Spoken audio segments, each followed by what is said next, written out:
ఎంత అన్నాను? డబ్ల్యూలో 25 నుంచి 30 వరకు అన్నాను. అంటే ఎన్విరాన్మెంట్ ఇంజనీరింగ్లో 25 to 30 వరకు. Okay. And next strength of material అంటే SOM. స్ట్రెంత్ ఆఫ్ మెటీరియల్ వచ్చేసి ఇందులో కూడా 20 నుంచి 25 వరకు రావచ్చు. మేబీ 90% నా గెస్ అయితే 25 నుంచి 25 వరకు రావచ్చు. సో ఇందులో మెయిన్ టాపిక్స్ వచ్చేసి సింపుల్ స్ట్రెసెస్ గురించి, ఎలాస్టిక్ కాన్స్టాంట్ గురించి, సో వాటి గురించి క్వశ్చన్స్ 1 మార్క్ 2 మార్క్స్లో సింపుల్గానే ఉంటాయి. సో కొంచెం బాగా డెప్త్గా కాన్సన్ట్రేషన్ చేయండి. అండ్ టార్షన్ గురించి అండ్ పాయిజన్ రేషియో గురించి, so crippling load, so columns, thin cylinder గురించి కానీ. ఓకే. సో మీకు ఇందులో ఎస్ఎంలో మనకు స్లోప్ డిఫ్లెక్షన్స్ వీటికి నేను సపరేట్గా ఒక టేబుల్ ఫార్మాట్లో సో ఎలా మనం స్లోప్ ఎలా ఫైండ్ చేసుకుంటాం, డిఫ్లెక్షన్ ఎలా వస్తుంది, సో మూమెంట్ని బట్టి స్లోప్ని బట్టి డిఫ్లెక్షన్ అనమాట. సో వీటన్నింటికి ఒక టేబుల్ ఫార్మాట్ చేశాను. నెక్స్ట్ వీడియోలో మీకు అప్లోడ్ చేస్తాను. సో నెక్స్ట్ వీడియో చూడండి. ఓకే. నెక్స్ట్ వచ్చేస్తే స్ట్రక్చర్ అనాలిసిస్. స్ట్రక్చర్ అనాలిసిస్లో వచ్చేసి ఇందులో 3 to 5, మేబీ 3 to 5 అని చెప్పలేను, అప్ టు 3, 4, 5, 3 కాదు 4, 5 ఏదైనా రావచ్చు, ఎంతైనా రావచ్చు. సో ఇందులో మనకు ఉన్న చాప్టర్స్ మెయిన్ అంటే ఫస్ట్ అండ్ సెకండ్ చాప్టర్స్లో మెయిన్గా ఎలాంటివి అంటే స్టార్టింగ్ డిటర్మినెంట్స్ అంటే ఏంటిది, సో ఫైండ్ చేయడం అనమాట. ఒక డయాగ్రామ్ ఇచ్చేసి ఇక్కడ దీని యొక్క స్టార్టింగ్ డిటర్మినెంట్స్ ఎంత, కైనెటిక్ డిటర్మినెంట్స్ ఎంత, సో వీటి గురించి క్వశ్చన్స్ అయితే కొంచెం క్లారిటీ ఇస్తారు. అంతేకాకుండా ఇందులోనే ప్లాస్టిక్ థియరీ. సో ప్లాస్టిక్ థియరీలో సమ్ ప్రాబ్లమాటిక్స్ ఉన్నాయి అన్నమాట, చిన్న చిన్న ప్రాబ్లమ్స్ ఉన్నాయి. సో అవి కూడా కొంచెం చేయండి. అంతేకాకుండా engineering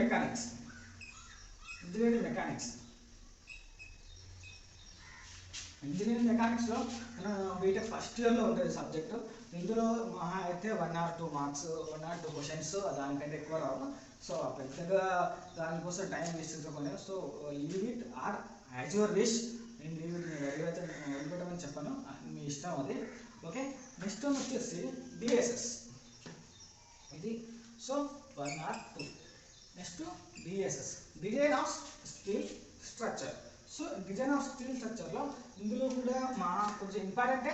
so up to 5 to 7 marks, 7 questions వరకు రావచ్చు. 5 to 7 క్వశ్చన్ వరకు మేబీ ఛాన్సెస్ ఉన్నాయి. ఓకే. సో ఇందులో ఇంపార్టెంట్ టాపిక్స్ ఏవి అంటే రివెట్ కనెక్షన్స్ గురించి, బోల్ట్ కనెక్షన్స్ గురించి, వెల్డ్ కనెక్షన్స్ గురించి, వాటి గురించి ఉంటాయి. అండ్ కాలమ్ బేస్ గురించి, సో స్పేస్ గురించి, రూఫ్ స్ట్రెస్ గురించి, సో వీటి గురించి, అండ్ గద్దర్స్ గురించి. వీటి కోసం మెయిన్గా సింపుల్ ప్రాబ్లమాటిక్స్ ఏమి కూడా థియరీ టైప్లో మాత్రమే క్వశ్చన్స్ ఇస్తారు. కొంచెం కాన్సన్ట్రేషన్ చేయండి. And RCC, reinforced cement concrete. So reinforced నాకు కొంచెం ఇంపార్టెంట్, కొంచెం దీనికంటే బెటర్ ఇంపార్టెంట్ అండ్ సింపుల్గానే ఉంటుంది. సో ఇందులో 6 to 8 మార్క్స్ వరకు రావచ్చు. 6 to 8 questions, not marks, 6 to 8 questions వరకు రావచ్చు. ఓకే. ఇందులో వచ్చేసి ఎలా టాపిక్స్ మెయిన్ అంటే single reinforced beam, double reinforced beam గురించి కానీ, and so working stress method గురించి, లిమిట్ స్టేట్స్ మెథడ్ గురించి. సో లిమిట్ స్టేట్ మెథడ్లో మళ్ళీ shear and torsion, slab, beams గురించి.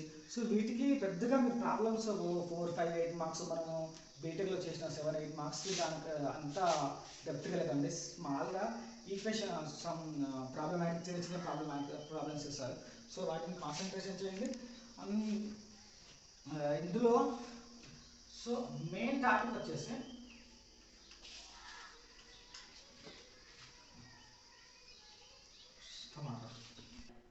ఇందులో మెయిన్గా ఫుటింగ్ ఉంటుంది. ఫుటింగ్లో వీటి మీద క్వశ్చన్స్ మాత్రం 90% ఛాన్స్ ఉంది కాబట్టి వీటిలో కొంచెం కాన్సన్ట్రేషన్ చేసి థియరీ టైప్లోనే ఉంటుంది. ప్రాబ్లమాటిక్స్ ఏం కూడా థియరీ టైప్లోనే మోస్ట్లీ ఇస్తాడు. అంతే.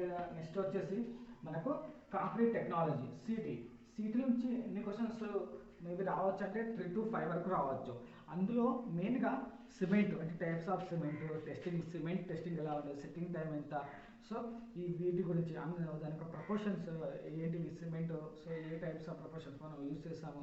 అంతేవిధంగా అగ్రిగేట్స్లో వచ్చేసి fine aggregate, coarse aggregate. Fine అగ్రిగేట్ని ఎలా డిఫైన్ చేస్తాము, కోర్స్ అగ్రిగేట్ ఎలా డిఫరెన్షియేషన్ చేస్తాము, అండ్ అంతేకాకుండా వాటి యొక్క సైజెస్ ఉంటాయి. ఇప్పుడు ఫైన్ అగ్రిగేట్ అంటే ఈ లిమిట్లో ఇంత సైజులో ఫైన్ అగ్రిగేట్ అంటాము, కోర్స్ అగ్రిగేట్ ఈ లిమిట్లో అంటాము. సో దాని గురించి బేస్గా అండ్ ఎలాంగేషన్స్ వాటి గురించి ఫ్లేక్ అగ్రిగేట్స్ గురించి దాని గురించి సో క్వశ్చన్స్ అనేవి ఇచ్చేస్తారు. అంతేకాకుండా కాంక్రీట్ గురించి ఇస్తారు అనమాట. సో వాటి కూడా కొంచెం డెప్త్గా ప్రిపేర్ అవ్వండి. సో దీనికి వచ్చేసి marks 3 to 5 marks, 3 to 5 questions marks. Okay, 3 to 5 marks ఉంటాయి. నెక్స్ట్ వచ్చేసి జియో టెక్నికల్ ఇంజనీరింగ్. సో ఇందులో క్వశ్చన్స్ వచ్చేసి 8 to 10. సో మోస్ట్ ఆఫ్ మనం గేట్ జియో టెక్నికల్ ఇంజనీరింగ్లో అయితే మోస్ట్లీ మనం గేట్కి ఎక్కువ ప్రియారిటీ ఇస్తాము. కానీ డిఎస్పిఎస్కి, ఎస్ఎస్జికి ఇలాంటివి మాత్రం పెద్దగా పట్టించుకోవాల్సిన అవసరం లేదు. సో బట్ స్కోర్ కావాలంటే మాత్రం 8 to 10 మార్క్స్, 8 to 10 క్వశ్చన్స్ వస్తున్నాయి కాబట్టి కొంచెం ప్రిపేర్ అవ్వండి. అందులో కూడా పెద్దగా మీరు ప్రాబ్లమాటిక్స్ అవసరం లేదు, థియరీ టైప్లో ఇస్తాడనమాట. ఎలా అసలు types of soil, okay, soil యొక్క డిఫరెంట్ సాయిల్స్ ఉంటాయి కదా, వాటి యొక్క ఎగ్జాంపుల్స్ అనేది మెయిన్ చేస్తారనమాట. అండ్ డెఫినేషన్స్ అనమాట. ఎలా డెఫినేషన్ అంటే వైడ్ రేషియో, పోరోసిటీ, సో వీటి యొక్క ఇంటర్ రిలేషన్ ఏంటిది, రిలేషన్ అండ్ ఆల్సో వాటి మీద క్వశ్చన్స్ అనేది ఇస్తాడు. అంతేకాకుండా ఇండెక్స్ ప్రాపర్టీస్ ఆఫ్ సాయిల్ యొక్క ఇండెక్స్ ఎలా ఉంటుంది అనమాట. సో మన లిక్విడిటీ ఇండెక్స్ అని, ప్లాస్టిసిటీ ఇండెక్స్ అంటే వీటి గురించి మనం చదువుకుంటాము. వాటి గురించి కొంచెం కాన్సన్ట్రేషన్ చేయండి. అంతేకాకుండా ప్రాబ్లమాటిక్ ఇవ్వాలనుకుంటే పర్మిబిలిటీ ఒకటి, షియర్ స్ట్రెంత్ గురించి కూడా కాన్సన్ట్రేషన్ చేయాలి. ఓకే, అండ్ ఇందులో వచ్చేసి ఇంకా ఏంటిదంటే పైల్ ఫౌండేషన్. సో వీటి గురించి కూడా కొంచెం కాన్సన్ట్రేషన్ చేయండి. ఓకే, సో ట్రాన్స్పోర్టేషన్ ఇంజనీరింగ్లో వచ్చేసి మోస్ట్లీ మనకు 6 నుంచి 8 మార్క్స్, 6 to 8 మార్క్స్ వరకు రావచ్చు. సో ఇందులో మెయిన్గా అయితే రైల్వే ఇంజనీరింగ్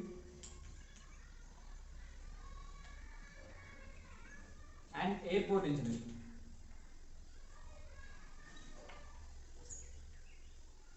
సో రైల్వే ఇంజనీరింగ్లో ఒక 2 క్వశ్చన్స్, ఎయిర్పోర్ట్ ఇంజనీరింగ్ ఒక 1 క్వశ్చన్ అయితే కంపల్సరీగా వచ్చేస్తాయి. రైట్, రిమైనింగ్ మనకు తెలిసిందే. సో నేను బిఫోర్ టాపిక్స్లో సో ఏదైనా నేర్చుకుంటున్నాను 6 to 8 మార్క్స్ అయితే సింపుల్ వచ్చేస్తాయి. సో టీఆర్లో ఇంపార్టెంట్ టాపిక్ అని నేను చెప్పలేను, but mostly theoretical type, some problematic టైప్లో వచ్చేస్తాం. పేవింగ్ మెటీరియల్స్, వాటి గురించి ఫ్లెక్సిబుల్ రిజిడ్ మెటీరియల్స్ ఉంటాయి కదా, సో వాటి గురించి కొన్ని క్వశ్చన్స్ అయితే కంపల్సరీగా వచ్చేస్తాయి. అండ్ సర్వేయింగ్లో వచ్చేసి ఫస్ట్ మనకు సెకండ్ చాప్టర్లో ఉన్న చైన్ గురించి, ఒక కంపాస్ సర్వేయింగ్ గురించి కంపాస్ సర్వే గురించి, సో వాటి గురించి క్వశ్చన్స్ వస్తాయి. అండ్ యాంగిల్, సో మనం యాంగిల్ ఫైండ్ చేయడం, వాటి గురించి యాంగిల్ మెజర్మెంట్స్ వాటి గురించి అయితే కొన్ని క్వశ్చన్స్ వస్తాయి.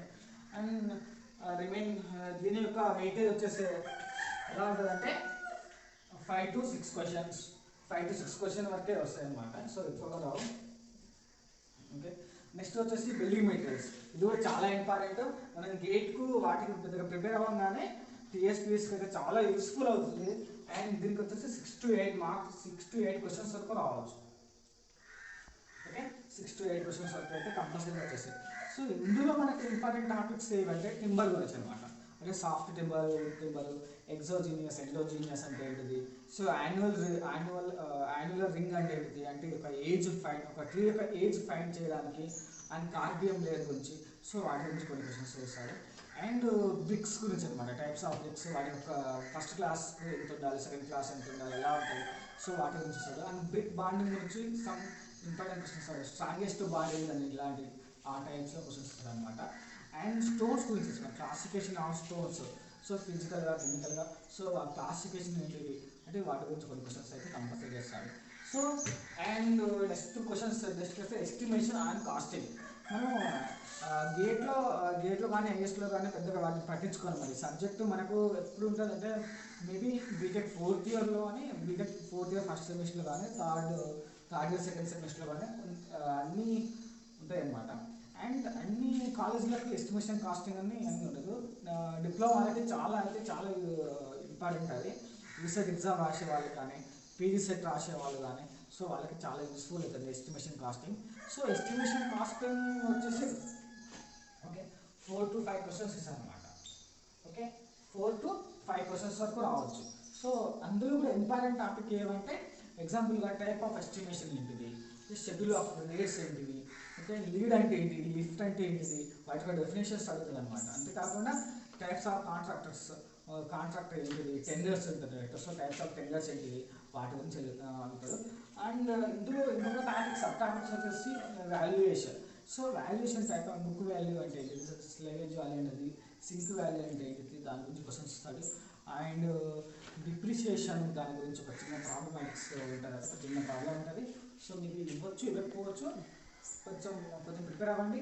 అంతేకాకుండా నెక్స్ట్ టాపిక్ వచ్చేసి సిపిఎం అండ్ పర్చేస్. సిపిఎం అంటే మనకు కన్స్ట్రక్షన్ మేనేజ్మెంట్లో సిపిఎం పడుతుంటుంది. సో ఇందులో కూడా 1 to 2 క్వశ్చన్స్ వరకు అయితే రావచ్చు. ఇది క్వశ్చన్ చెప్పలేను, ఆర్ 1 to 2 క్వశ్చన్స్ వరకు. సో ఓకే నెక్స్ట్ వచ్చేసి FM and HM. So fluid mechanics, hydraulic machines గురించి అనమాట.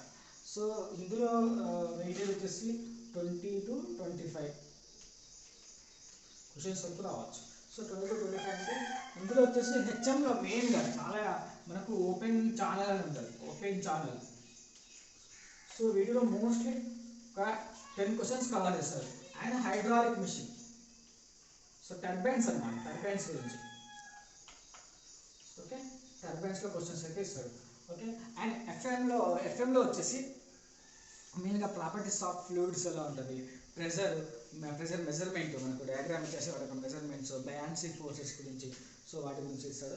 అండ్ మెయిన్గా అయితే ఓపెన్ ఛానల్ ఫ్లో అని చెప్పాను కదా, ఓపెన్ ఛానల్ ఫ్లోలో చిన్న చిన్న ప్రాబ్లమాటిక్స్ ఉంటాయి. And theory types of problems ఉంటాయి, డెఫినేషన్స్ ఉంటాయి. కొంచెం సింపుల్గానే ప్రిపేర్ అవ్వండి, కొంచెం పెద్దగా కష్టపడాల్సిన అవసరం లేదు. ఒక 1-2 వీడియోస్ మీకు చూస్తే ఆటోమేటిక్గా అర్థమవుతుంది. అండ్ హైడ్రాలిక్ మిషన్స్లో వచ్చేసి టర్బైన్స్లో మెయిన్ ఇంపార్టెంట్. సో టర్బైన్స్లో కూడా థియరీ పార్టే ఉంటుంది, మెయిన్గా పెద్దగా మీకు కష్టపడాల్సిన అవసరం లేదు అనుకుంటున్నా. అండ్ ఇందులో అయితే ప్రాబ్లమ్స్ ఏం లేవు, థియరీ పార్ట్సే ఉంటాయి. ఓకే నెక్స్ట్ వన్ వచ్చేసి వాటర్ రిసోర్సెస్. అంటే water resource hydrology or education అంటాము. హైడ్రాలజీలో ఎలా ఉంటుంది, ఎలా క్వశ్చన్స్ ఎలా వేస్తారంటే ఇందులో ఉన్న మెయిన్ టాపిక్స్ ఏంటంటే ఇన్ఫిల్ట్రేషన్, రన్ ఆఫ్ గురించి కానీ, ఇప్పుడు వెల్ హైడ్రాలిక్స్ గురించి. సో వీటి కూడా ప్రాబ్లమాటిక్గా ఇచ్చాడు. So run of problems, infiltration problems కొంచెం ఒక 2-3 టైమ్స్ చూడండి. ఓకే ఒక 2-3 టైమ్స్ అయితే ప్రాక్టీస్ చేయండి కంపల్సరీగా. సో రన్ ఆఫ్లో అయితే కంపల్సరీగా ఒక క్వశ్చన్ అయితే వచ్చేస్తుంది. అండ్ హైడ్రాలిక్స్, వెల్ హైడ్రాలిక్లో వచ్చేసి కూడా థియరీ పార్టే ఉంటుంది అనమాట. ఓకే స్టోరేజ్ గురించి కానీ, సో దాని గురించి సంథింగ్ కానీ. ఇరిగేషన్లో వచ్చేసి water requirement for crop. So water requirement for crop వచ్చేసి ఇందులో ప్రాబ్లమ్స్ ఉంటాయి అండ్ థియరీ పార్ట్ ఉంటాయి, బోత్ ఉంటాయి. సో ఈ ఒక్క ఫస్ట్ వన్ టాపిక్ కొంచెం మీకు చాలా లెంత్గా ఉంటుంది. సో కొంచెం దానిలో కాన్సన్ట్రేషన్ చేయండి, మెయిన్గా అయితే దాని ఇరిగేషన్లో దాని మీదనే. అందులో అయితే మనకు బేస్ పీరియడ్ గురించి వినే ఉంటాం already. Delta is equal to 8.64 B అని. సో దాని డెల్టా డ్యూటీ గురించి, సో దాని గురించి క్వశ్చన్స్ అనేవి కంపల్సరీ ఇస్తాడనమాట. సో ఎస్ఎస్జేఈ రాసిన, RRBJEE రాసిన, ASPSC రాసిన ఆ క్వశ్చన్స్ అయితే కంపల్సరీగా ఉంటాయి. And diversion of head work, so damn గురించి అనమాట. సో డ్యామ్ ఒక డయాగ్రామ్ బేస్ చేసుకొని, సో ఫిష్ ల్యాండింగ్ ఎలా ఉంటుంది, డైవర్షన్ ఏంటిది, స్పీసెస్ గురించి కానీ దాని గురించి కొన్ని క్వశ్చన్స్ వేస్తాడు. And canal regulatory, so aqueduct, super aqueduct ఏంటిది, సూపర్ ప్యాసేజ్ అంటే ఏంటిది, సో వాటి గురించి కొన్ని క్వశ్చన్స్ అయితే కంపల్సరీగా ఉంటుంది. సో దీని యొక్క వెయిటేజ్ వచ్చేసి, సో దానికి వాటికి సంబంధించినవి కదా ఇవన్నీ కాబట్టి, సో 10 to 15 క్వశ్చన్స్ వరకు అయితే సింపుల్గా రావచ్చు. ఓకే ఇంతవరకు టెక్నికల్ సబ్జెక్ట్ అయిపోయింది. సో నెక్స్ట్ వీడియోలో మనము మన జనరల్ స్టడీస్ ఎలా ఇస్తారు క్వశ్చన్స్ ఒకసారి చూద్దాం. ఓకే జనరల్ స్టడీస్ విషయానికి వస్తే, సో 150 క్వశ్చన్స్ అనమాట, 150 మార్క్స్. అండ్ ఇందులో వచ్చేసి 100 మార్క్స్ జనరల్ స్టడీస్కి, అండ్ 50 మార్క్స్ వచ్చేసి రీజనింగ్ ఆప్టిట్యూడ్కి అనమాట. సో జనరల్ స్టడీస్లో ఎలా వస్తుందో చూద్దాం.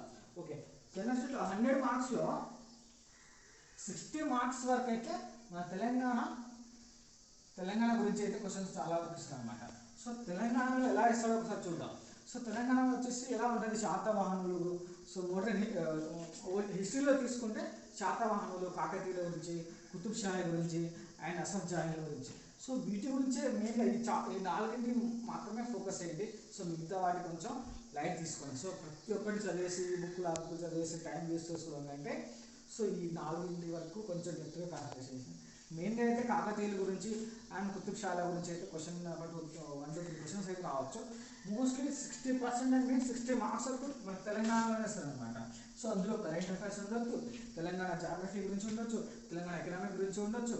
సో తెలంగాణ సో ఏదైనా అనమాట తెలంగాణ పథకాలు ఈ పథకాలు ఎప్పుడు ప్రారంభించారు, ఎవరు ప్రారంభించారో, సో ఎక్కడ ప్రారంభించారు, సో వాటి గురించి క్వశ్చన్స్.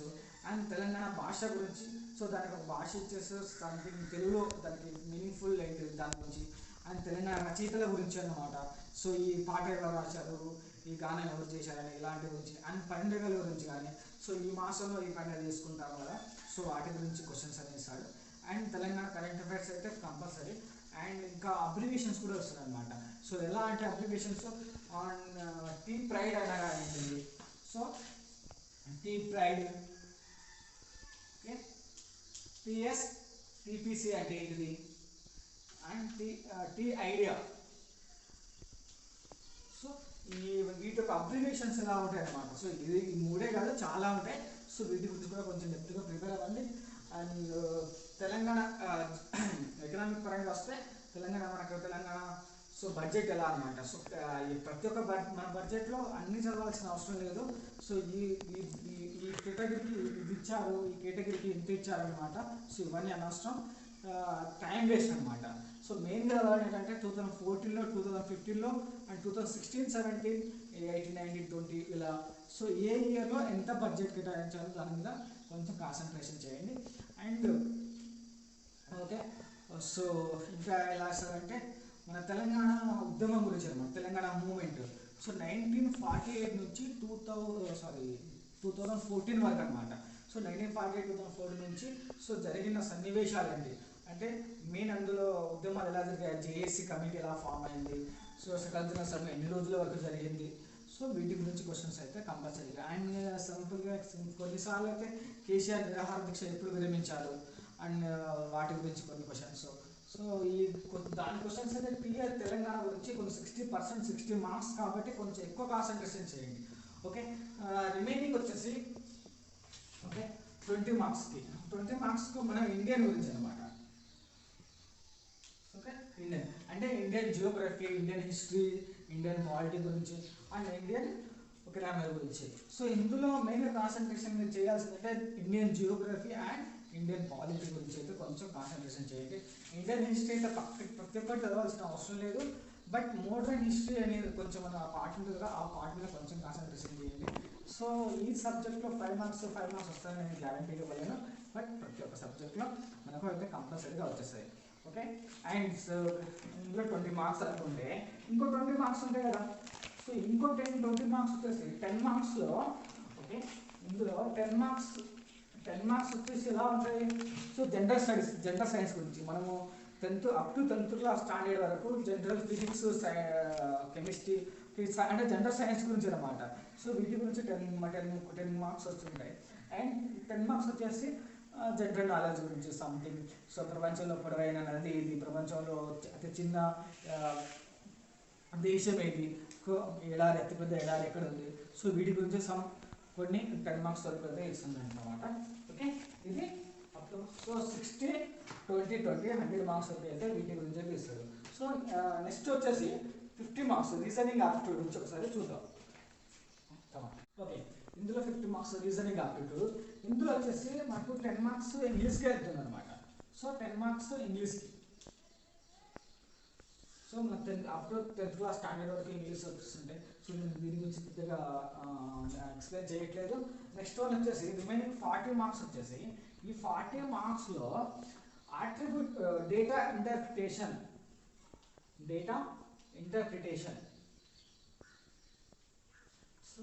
ఈ డేటా ఇంటర్ప్రిటేషన్ గురించి మనము 10th క్లాస్లో కానీ మనకు ఫస్ట్ ఇయర్ సెకండ్ ఇయర్లో మనం ఎలా ఉంటుందంటే మనకు ఒక టేబుల్ ఇచ్చేసి ఒక టేబుల్ ఫార్మాట్లో ఇచ్చేసి ఇందులో హైయెస్ట్ ఎక్కడ ఉందని ఫైండ్ చేయమంటారు అనమాట.